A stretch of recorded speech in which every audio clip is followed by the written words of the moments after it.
Menteri Keuangan Purbayayudi Sadewa mengelontarkan dana 200 triliun ke Bank Himbara. Langkah ini dinilai tepat karena bisa membawa efek ekonomi hingga 1.133 triliun dalam waktu 2 tahun ke depan. Dan pembahasannya kita simak bersama dengan founder Benix Investor Group, yakni Benny Batara yang dipandu oleh rekan Pung Purwanto dan Lukman Hanafi dalam program To The Point aja Sindo News. Ini sakuk nih. Ujung-ujungnya Jerome Powell turunin suku bunga. Nah di Indonesia masa harus pakai cara begitu? Walaupun kita lihat di belakang layar ya, kan kemarin ada kasus yayasan ya mirip Bank Indonesia terlibat dengan kasus korupsi sampai sekarang kok nggak ada pejabat di Bank Indonesia yang masuk penjara. DPR semua ya? Masih DPR semua nih, masih DPR semua. Tapi ini kan kode keras juga. Kode keras bahwa bisa jadi apa ya bilangnya, tarik menarik politik. Kalau lu nggak pro growth, kalau lu nggak pro pemerintah, lu siap-siap lu juga ikut masuk ke dalam. Gitu. Jadi cuma sudah di setting itu kayaknya. Ya ini kan kita sebagai investor kita harus memprediksi apa yang akan terjadi di masa depan gitu kan. Sayangnya saya setuju. Sayangnya saya setuju. Saya setuju Bank Indonesia harus punya KPI yang benar. Yang jelas. Iya, kalau enggak dia enak-enak aja pasang suku bunga tinggi senak jidat di bawah menggap-menggap duit kering. Nggak beredar. Iya dong. Purbaya naik terus tiba-tiba ada duit 200 triliun bisa dikucurin ke bawah. Lah ya kemarin kemana aja gitu kan. Wah bercanda nih kan. Lucu-lucuan tapi nggak lucu, Sri Mulat. Jadi nggak lucu loh. Begitu loh. Seru lah. Bang, kalau dari sisi abang sebagai pebisnis juga investor gitu, sisi untungnya apa dengan ada yang KPI untuk BI ini? Kalau dari untuk BI-nya setuju lah kita biar dia nggak ungkang-ungkang mereka gitu. Tapi kalau dari sisi bisnis pelaku usaha gitu. Ya dari sisi bisnis ya kita maunya Bank Indonesia ini benar-benar turun. Lihat selama ini kan di mereka tuh kayak Menara Gading. Teman-teman kita banyak lah di Bank Indonesia yang jadi pejabat juga banyak gitu. Gue lihat gila nih orang nggak pernah mikir apa di bawah orang ini megap-megap gitu ya. Kartu kredit pun unlimited, tinggal gesek.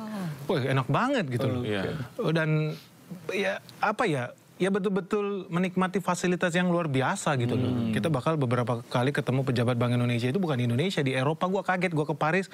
Gila, berapa lu nginep? Ya sebulan sekitar 300 juta. Itu duit siapa gitu kan. Ya duit lu pastinya dong. Tapi kan nggak kelihatan, orang dia bisa ngeprint sendiri. Cuman maksudnya adalah bukannya gue nggak setuju. Gue setuju pejabat Indonesia itu digaji tinggi. Itu gue sangat setuju. Supaya mereka susah disogok. Itu setuju. Kita kayak di Singapura kalau perlu gaji Perdana Menteri itu ya miliaran. Kenapa enggak kalau memang bisa bawa negara kita tambah maju toh.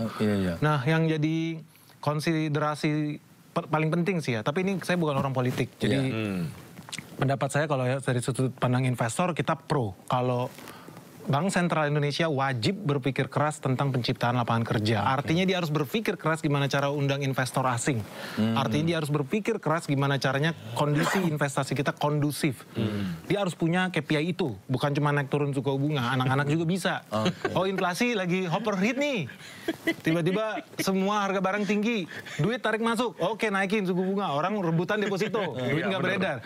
Semua orang juga bisa gitu kan kalau begitu. Tapi faktanya kan Indonesia berulang kali krisis ekonomi. Jadi ngapain aja mereka? Tapi kenapa dulu tidak sebelum ada Pak Purbaya nyaman-nyaman aja tuh dengan posisi Bank Indonesia yang seperti sekarang? Ya kalau menurut saya memang di mana-mana paling nyaman status quo. Yang penting kan gaji datang terus, jabatan ada terus. Kan kalau kita lihat juga nggak logis juga. Udah gonta-ganti presiden yang jadi gubernur Bank Indonesia ya dia lagi. Atau zaman dulu Menteri Keuangan Sri Mulat lagi. Siapapun presidennya Sri Mulat terus. Padahal nggak lucu gitu kan. Tapi dia terus gitu loh. Jadinya nggak ada inovasi. Dan ini yang saya sayangkan kayak di Bank Indonesia ini powerful banget. Tapi nggak miskin inovasi. Contoh, kayak sistem pembayaran gitu ya. Ya kita seneng lah ada QRIS segala macam. Tapi kan itu idenya dari market. Yang menciptakan dulu teman-teman di Gojek. Teman-teman yang punya ide bikin OVO, GoPay, payment pakai QRIS. Baru kemudian regulator konsolidasi. Seolah-olah ini program nasional. Kan ada kebutuhan, desakan market kan. Desakan market. Tapi inovatif ya inovatif. Tapi bukan dari dia idenya. Harusnya kan dia yang punya ide itu. Digitalisasi sistem pembayaran gitu loh. Itu KPI Bank Indonesia loh. Kok bukan dari dia gitu loh. Aneh. Sekarang udah mengevolusi lagi pembayaran pakai tap kayak Apple Pay atau Google Pay gitu kan. Dan kita harus, kenapa Bank Indonesia harus pikir itu? Karena dia itu harus memikirkan menghentikan peredaran uang kartal. Itu sumbernya korupsi. Ya. Sekarang orang susah korupsi kalau semua harus transfer bank. Ya kali nyogok orang Nomor rekeningnya nomor Pak. rekening berapa. Kan jadi susah kan. Harusnya dia pro. Gimana caranya supaya arus uang-uang fisik ini berkurang. Iya. Oke. Tapi kan mereka nggak miskin inovasi karena udah nyaman dengan Menara Gading itu. Mereka nggak nyaman. terlalu nyaman. Mereka nggak lihat ke bawah realitanya gimana gitu. Korupsi ini udah menghancurkan kita begitu Iya. rupa. Nah, tapi juga bukan artinya nggak ada bahaya juga Pak. Jadi kita udah lihat RUU yang baru soal sektor keuangan itu ada kemungkinan Gubernur Bank Indonesia ini bisa dipecat atas rekomendasi DPR. Kalau mereka nggak achieve KPI itu. Nah, apakah ini hal yang bagus atau tidak? Wah, ini pertanyaan ya. Pertanyaan nih. Oke. Kan selama ini nggak diawasin kan? Iya. Kekuasaan ke DPR nih pindah. Nah, Parlemen. lebih-lebih jadi di